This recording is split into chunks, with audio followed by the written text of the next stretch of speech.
tell you what. Let's start off. Let's start off with Andrea. Firstly, Andrea, welcome to London. You're looking very well, but let's kick things off. Let's start with a discussion on Roubaix and why it's so special. So you're a man that's been on the podium a few times. You've won this race in the tricolore of Italian champion. But why, to you, is Paris-Roubaix such a special race? Good evening. Look at that, it's polite. Love it. Lovely. Oh, so that's an iconic, like right-click save or what? Look at that. Brilliant. That is the symbol why I love this race. I love this race because when I was young, my idol, Francesco Moser, win the same race in the same jersey. And I think a lot of time, maybe one time I stay also in this velodrome, in this place, maybe for winner, I don't know. And after many times, 3 seconds, at the final, arrived one, and I'm very happy for this. 3 second places on the win. It's an astonishing story. I mean, the thing that struck me about this year's Paris-Roubaix and about Paris-Roubaix in general, I mean, Sonny Colbrelli this year, the emotion that he showed when he crossed the line was so powerful, wasn't it? And as an Italian, seeing Colbrelli, the reaction, that embodies how important this race is and the importance of the race, but also how hard it is. I mean, it's so hard. Yes, this year the Paris-Roubaix is very strange. It's the day incredible. It's also Colbrelli, for me, is very good intelligence because understand where is the best rider in this race for this day, and I follow him all time, Van der Poel, because I think for him, arrived with him is something incredible. And the first time I win this race is amazing, very. I'll tell you, the first time he rode it, he won it, was astonishing. But Fabian, take it up a level. You've won this race. I mean, to be honest, I'm going to be honest with you, mate. I think winning it 3 times is showing off. Just, a bit rude. Why rude? I mean, I won 3 times. I won also this 3 times, Flanders, but that's a little. Well, I won the Merseyside Dips 3 times. Rude, but I think what I mean, I don't know, but I mean, Colbrelli, first start, first win. We heard from Andrea. I mean, my first start was a disaster. It was Fassa Bortolo. We had a beauty weather, and what is special now, we are sitting here both, and it was the day where it was a super hot Paris-Roubaix. I think, Andrea, you've been at the CSC. Yeah. And I think Van Petegem won. And Andrea was at that time at the back with me, and we was really far back. But the thing is, after the race, I mean, I haven't finished, that's one thing. But I was alone in Arenberg at the back, really alone. And on the end, I stopped at the second feed zone and had a disaster of my first experience. But Andrea, at that day, arrived, I think, top 5. Yeah. 5. And he made it. And I mean, I was with him at the back. He had puncture and, I was dusty and so on. And I mean, I said, this is a race where you never have to stop. I mean, you have always to give everything you can until this finish line. And he was this kind of an example also where those years has given me this Roubaix, like this, never give up. No. Because it is a race where you battle on the cobbles alone. Because whatever you have a guy in the front, it might be like, okay, you can go easier, but on the end you have your fight with the cobbles. And that's why I said always, I want to come back to Roubaix. I want to do it better. I want to do it differently. And I came back, but the year after, I came with 4 riders to the velodrome, and I arrived 4th.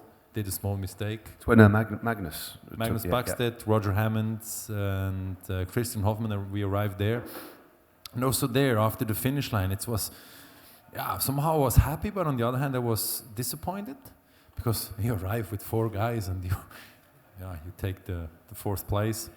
But Franco Ballerini came to me and said, hey, wow, but I believe you will win many, many more Roubaix with this experience, because it wasn't a positive experience, because it was, of course I came in the front, but the year before I had not even finished. But the year after I finished with 4, did a small mistake, but then for me this race was always, it was just top 10 or winning or podium or arriving, and this was my journey for this race. So I think, everyone has his own journey on this race, and my story on that is just, like here with Andrea, and of course with those wins I had I ended a bit strange Roubaix. You might remember 2016 crashed out, but still I finished. But I mean, this is a race where, like I said, it's finished on the velodrome and not finished in between. That's why I have to fight always and not give up and give your best you can. I mean, Adam, you've ridden Roubaix, and let's be honest, it's a different angle. You've not won the race, but just describe what it has been like from your perspective. It's often a perspective that we don't really get the chance to talk about, because I've not ridden Roubaix, but I've ridden every sector of pavé, and I've filmed it. So I've ridden Arenberg, ridden Carrefour de l'Arbre. It's just mind blowing. But you've raced it, you've not won it, but that doesn't matter because you've ridden one of the most important races. So for you, what did it feel like to firstly just pin your number on and know you were going to be doing the race? But then what was it like? It's difficult. I remember my very first Paris-Roubaix was in 2010, and I did it with Lotto Soudal, and I was in support of Blythe Hoster at the time. So he was the guy that was the team leader. And I remember starting, and I'd done all the classics that year. And Roubaix, you've got like 100 kilometres, 100 and more of just rolling up and down French roads. And that particular one, there was a slight crosswind. It wasn't enough to split the group. It was just enough to cause problems, just so that it strung out a little bit, and if you're in the wind, it made a difference at the end of the race.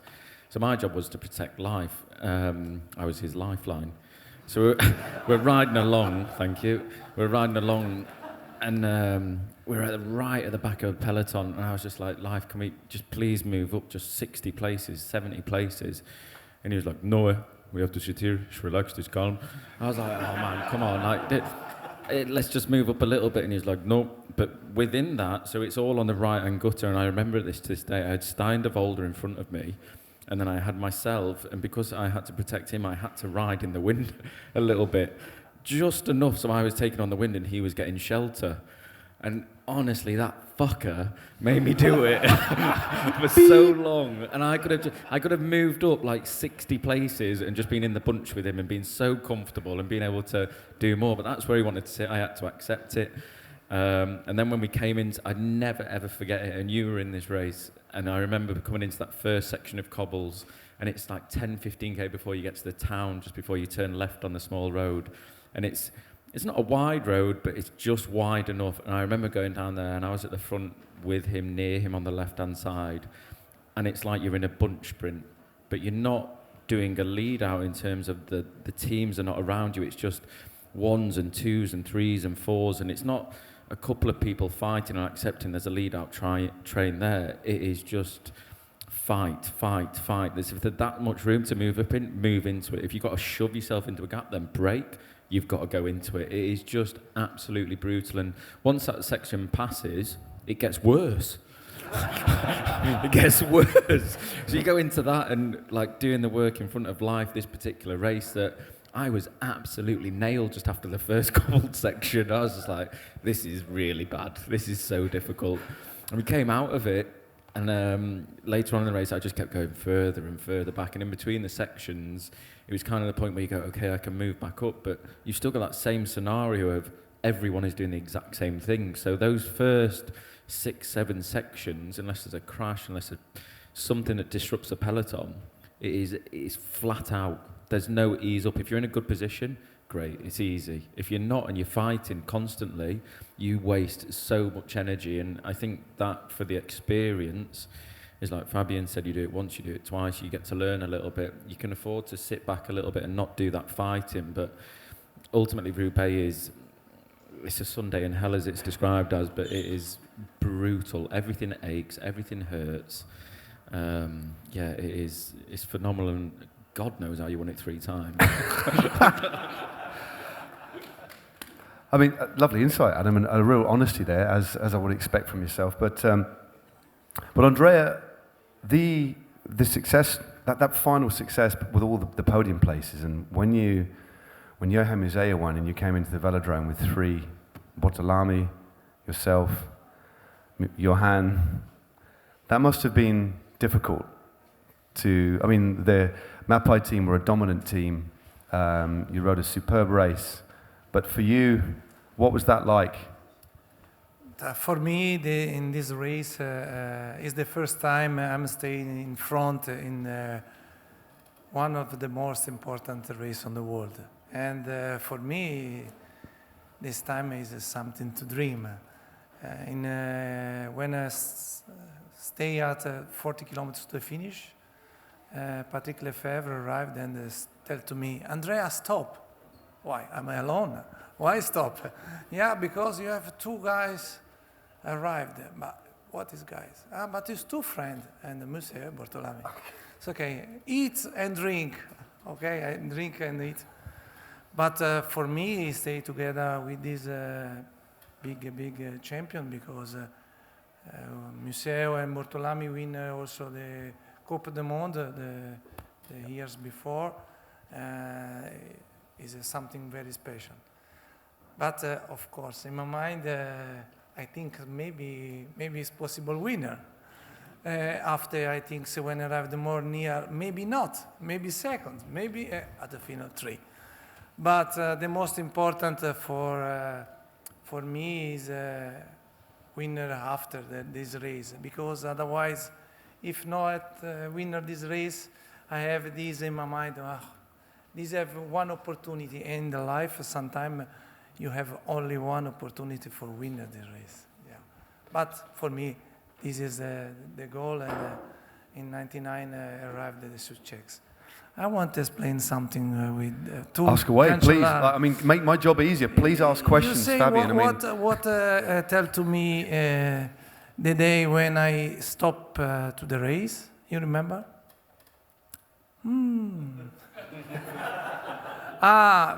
Tell me, Andrea, I'm very happy you stop. Why? Because now it's possible winner Paris-Roubaix. You remember? Yeah. I remember. That's a compliment. Is this true? Is this true? But really, I speak very good with him when the time when I stay in Mapei. Really, I appreciate when you come and to stay together with the young rider of Mapei. You, Pozzato, Paolini, a lot of riders, and look what is really this race. What is the motivation for going this race? And him look and understand what is the best street for winner, and that's it. 3 times. I only won, but it's okay. Well, what a gentleman! What an absolute gent. For me, it was. I mean, I turned professional, and in Mappai, and of course, I mean, there was the years also where Andrea was there, and many others. I mean, it was 40 riders. There was the young team, and of course, when you watch, I mean, with Andrea, the Italians, and also with Giorgio Squinzi, this vincere insieme, this like winning together. This is this Mappai slogan. Even today, I don't know here in the UK, but if you see guys, they're doing all these concrete things, and they have this Mappai T-shirt. They still have today this vincere insieme, and this is something I took also on my career when it came to riding, because alone you don't win bike races. You need a team, and well, you say that. You kind of did win a lot alone.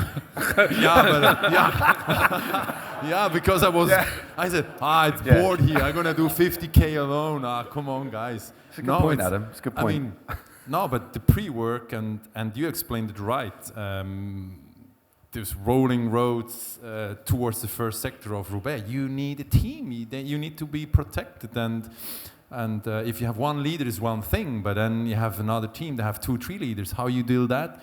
There's always a pre-work, and the pre-work, it is a tough one, and it needs, because otherwise alone, I mean, how are you going to get bottles?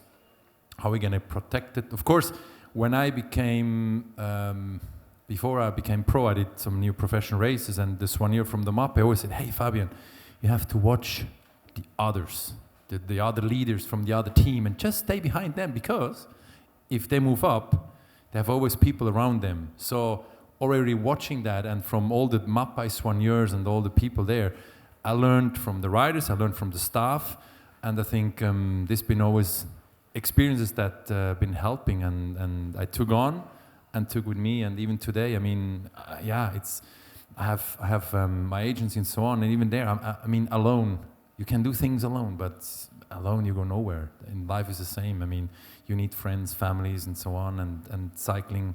I mean, super happy that I could join with Andrea a few years, and now we're back on stage. We're talking from old times, but it's nice.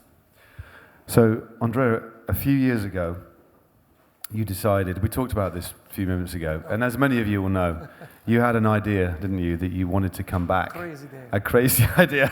If you don't mind me asking, okay, let's go back. Why on earth, in your mid-40s, did you want to come back and ride Paris-Roubaix when you'd already won it and finished on the podium many, many times? Are you slightly mad, or what happened there? No. It was the wife and the kids and everyone at home said, come on, go out of the home now. Go out, yes.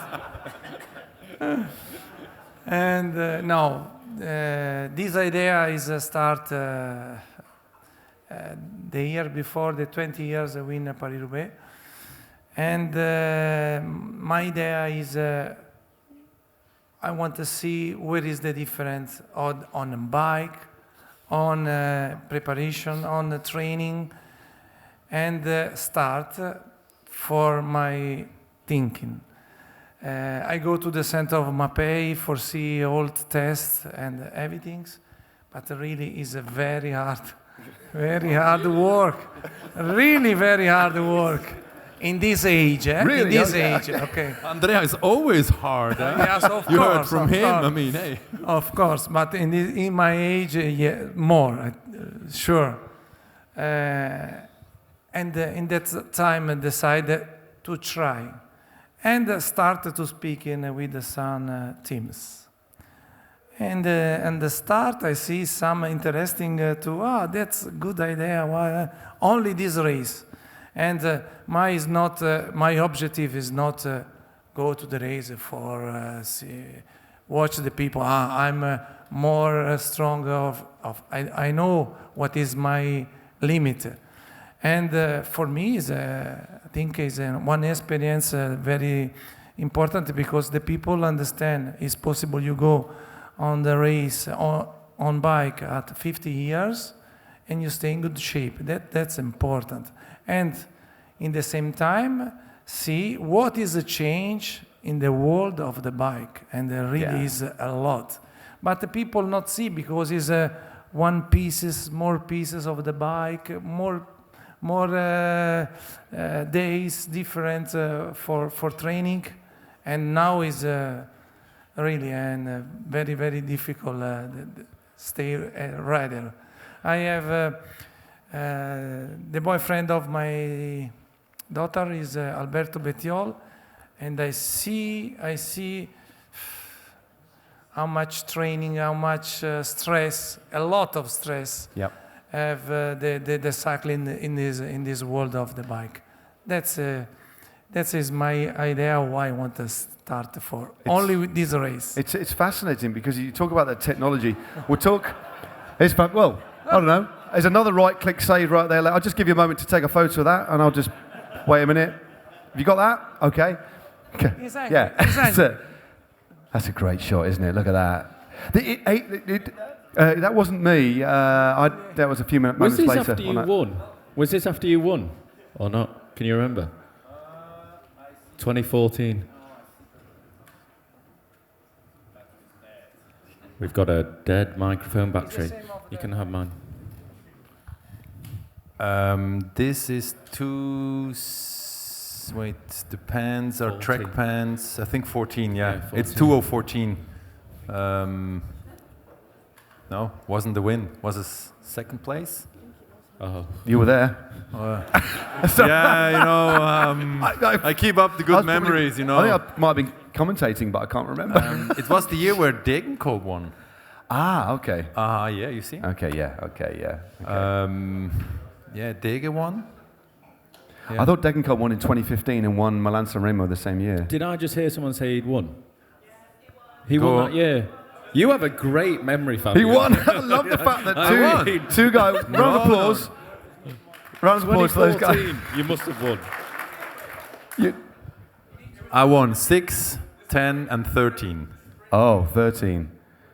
You won the sprint. I won. This in is turning into in a 14. weird- I won Flanders, a weird but in pub quiz. 13. So you see, It's memories easy- are coming. it's easy So to mix I'm up the Swiss. two. I'm slow, you know. And then from Bern, they're also slow. But on that, no. He's pretty. I think he'd love to secretly. Just keep asking him. But one thing I'd like to. That was 2014. That's great. We've got to confirm that was 2014. Yeah, you see. Yeah, there 14. we go. It's Oh yeah, the- there's a clue. It's on the wall. There's a small come clue. On. Hey. Yeah, we're getting old here on the stage, so. Oh my God, that's sad, isn't it? Oh, I don't know. There we go. You see, Terpstra won. of course, yeah.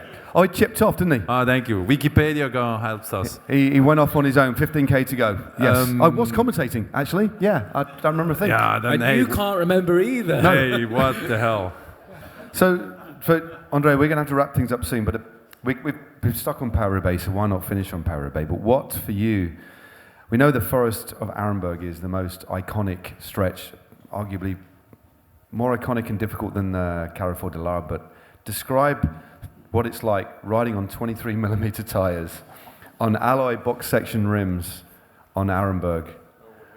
Because I've ridden it in the wet with Dan Lloyd, we're testing bikes. I had 3 punches on Arenberg because we were testing tyre pressures, and I've never been so scared, so frightened in my life riding in a straight line. And I wasn't even in the race. This is just with the camera. I have to say, the most scary bit about Arenberg is not the Arenberg, it's getting into Arenberg. It's the 70k an hour It's- approach to the bottleneck. Yeah. It's horrific. And it goes first a bit down, and then you reach a point where you have, I don't know, like, I don't say a few meters, but where is a place where it's really, really, really hard to ride over, and there mostly the crashes happen, and then after that it starts to go up 1%, something like that. And this is the scariest to come in, but then you go even faster, and 70k an hour for the first meter is just like nuts. But it's so slippery, isn't it? I mean, Yeah, with 23 tires, come on. Eh? what was it like? Well, I want to hear what it was like. Was it scary? In this track of sector of pavé, Arenberg is really difficult, especially if it's weight. It's not possible to drive very good the bike. It's the same time with Johan Museeuw broken the knees, because after I think it's the same basis where you tell before is after the first 200 meter, after a little bit not good, and this is incredible for the bike. With these wheels, it's much better. Yeah. I hope so.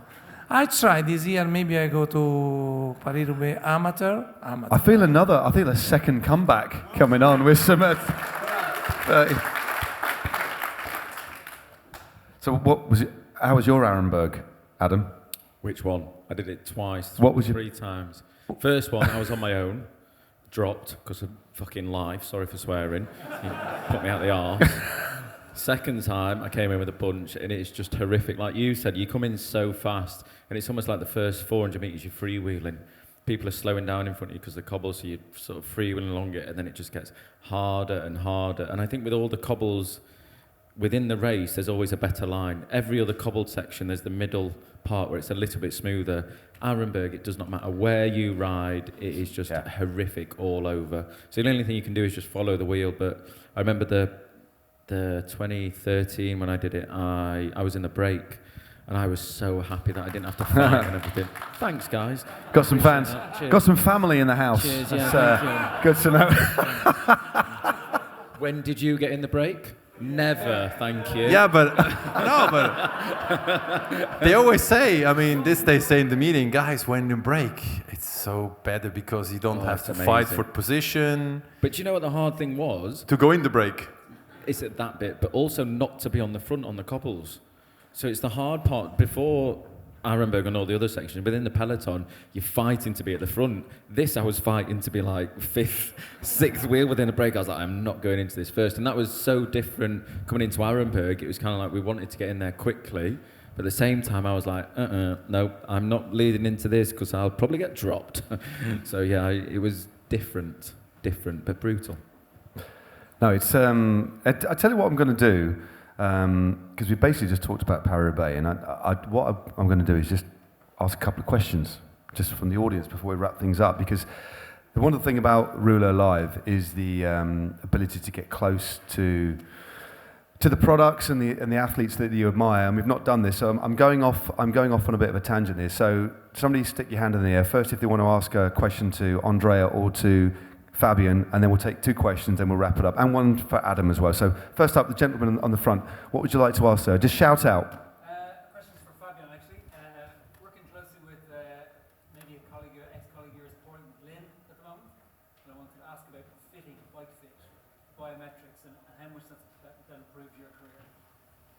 So bike fitting, how much has that improved your career? In a nutshell. Yeah, of course it helps. And I have done, the thing is in the training camp, they always come, hey, can we do a bike fitting? I said, I'm okay.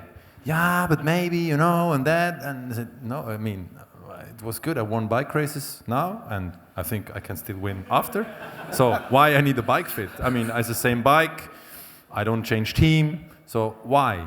I mean, normally you do bike fitting when you change the team or you just change the bike supplier. From there when it comes, and then we need to do that, and when we put you 5 millimeters more ahead with your saddle, then you have more power. I always said, I have power, I know how to push, and maybe I was already too old to get those advices, because a young athlete, I think it's nice, and in generally for many people, when I go on the bike training, I see a lot of people just strange on the bike. I say once in a while, hey, maybe 1-2 centimeters lower is maybe better, because then you can pedaling more fluid and things going better. But I think it's a mixed. But of course, a bike fit always helps definitely. But too much is also not good. Yeah. So everything in moderation, by the sounds of it. A question for let's have a question for Adam, and then we'll finish with Andrea. So, anybody got a question for Adam? There we go. Waving hand on the third row.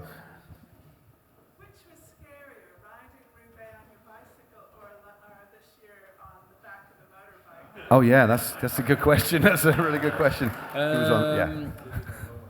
Yeah, I mean that would have been nicer. It was very different in terms of the experience with it. I think I'd have much rather to be on that wet Paris-Roubaix on my bike than I would have that motorbike. We got told, and it was quite frustrating for the safety aspect, before like 40k before we entered the cobbled section, they said you've got to get in front of the race by like 10k minimum. So we didn't actually see anything, but when we got onto the cobbles, when they first told us, I was kind of like, you got to be kidding me, like we're on motorbikes, it's got big tyres, we'll be fine. And then we got on there, and I came on, and I wasn't so nervous in terms of myself coming off the motorbike, but it's like anything, if your car slides in the ice a little bit, you have that like, oh shit. And it was just like that constantly, and we went so slowly over them. It was so funny. It was horrific. It was truly horrific. So no, the motorbike was a lot more scary, just because there's 250 kilos of weight ready to fall on you, rather than, just Fabian. And you're not in control, are you? You're trusting somebody else. Why me, man? Oh, you're just here, sorry. I remember actually after... I was in the front, so I couldn't crash on you. This first... Oh,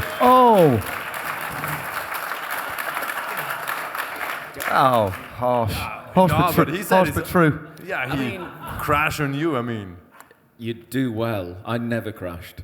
ever. Yeah, 7 but that's crashes, why. So 7 you never crashes. crash. I never was there, so. Exactly, you were too far off the front. And Okay, we'll continue that argument in the bar. One more question for Andrea. Then he's going to win on the bar. Yeah, of course. Well, there's no doubt about that. We know that. So, gentlemen in the centre, a question for Andrea Tafi, please. Andrea, you spoke about having Francesco Moser as an idol when you were growing up. Yep. And you were lucky enough to emulate him in winning the Italian Tricolore and Paris-Roubaix. If you had to choose one of those 2 victories to keep, which would you keep? What do you keep? Ole? Keep. Which jersey? Will you keep the Italian champions or Roubaix? Ole. Sorry, we're just speaking Italian. It's very brief. O l'uno o l'altro. Both. You can. Just, yeah, I think that's the right answer. I think that's the right answer. Okay, last thing. What I'm going to do is just start with Adam. One word to sum up Paris-Roubaix. One word.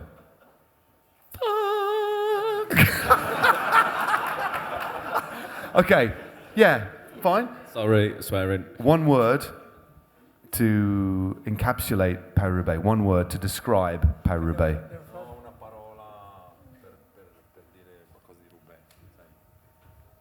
Top. Top. Super top. Super top. I will have 2 words. 2 words. That's almost Belgian. Almost Belgian. Super top. And one word from you to wrap things up. This has been a really lovely conversation. Thanks for participating in it as well. It's been a really lovely, lovely chat. But Fabian, one word. Easy. Yeah. And I mean, he's already had a swear. Easy. Won it 3 times. Yeah. The pressure's on. One word. Yes, please. One word. When you've got it, we'll do a little drum roll. 3. That's from. That's from the Swift one. Sorry. He was working hard this morning. Was our Fabian. Went a bit deep. One word. Yeah, one word. Impressionante. Impressionante. Oh, bit of Italian there. Well, I think that wraps it up. I mean, it's been an absolute pleasure. Adam, it's diamond as ever. I'll see you in the bar in a little also, bit. Thank you, Matt. You've been an absolute star. No. I think. No, not at all. No, you have been. No. Have been. Give a hug. Come on, boys. I'll give him a hug. We'll get hugging. We're always hugging. But no, do you know what? It's you guys make Rouleur live. These guests are wonderful. It's lovely to bring them here to London. It's an exceptional event, an event that's growing and growing. But you make it. You give us the atmosphere. We feed off you guys who take the time to come in here, pay for your tickets. You're part of this as much as we are. So thanks to you guys. Give yourselves a round of applause. We'll see you tomorrow at 10:15 where we kick this off all again. Thanks very much. Cheers. Okay, you're right.